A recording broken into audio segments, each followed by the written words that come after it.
Okay, I'm excited. Clearly not my first pour. I got some residue left in the glass. Should get a fresh Glen.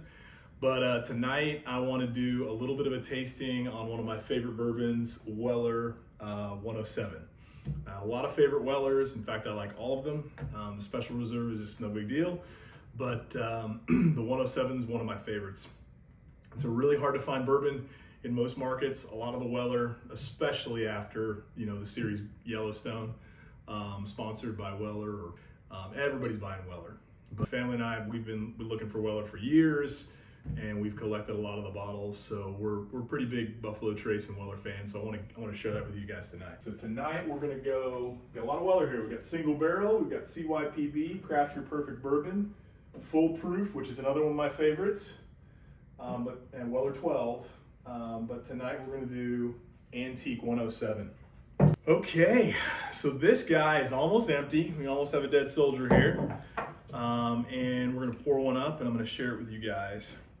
One of the things I like about the Weller bourbons in general is just they're really smooth. They can still be heavy proof in many cases. The William LaRue Weller is just on a different, it's in a different world. But the 107 is great because you're gonna get like notes of cinnamon. You may get some licorice. It's kind of dark fruit forward on the nose, and then as soon and if you have a bottle of this and you're gonna go camping in the winter, take it with you. It just warms you up on the inside. A ton of good flavor. Really, it's just cinnamon is really the key for this one, and it's not super sweet. I don't want to send the wrong message, but the cinnamon really wakes up the bourbon. So maybe a little licorice. And some spices, although I can't figure out exactly which spice outside of cinnamon it is. It's not all spice. I'm getting a little bit of cherry. There's a lot of cherry on the palate, but that's a spoiler alert because I've had a lot of this bourbon. Okay, so first sip comes in kind of smooth, and definitely cherry, a touch of dark chocolate, not a ton, and then it drifts into kind of like a warm cinnamon finish. So it's delicious. This is not like a dessert bourbon, but some of you might think it is a dessert bourbon.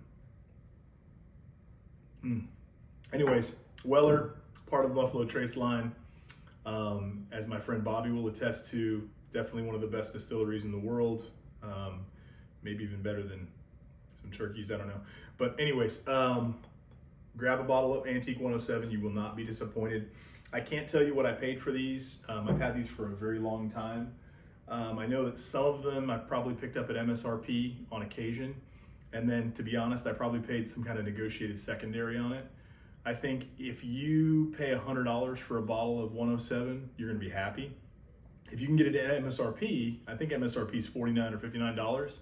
Of course, grab it, buy two. But I've seen this go for $200 or $300 or $400. I don't think it's a $400 bottle of bourbon or a $200 bottle of bourbon, but definitely worth buying. So, cheers.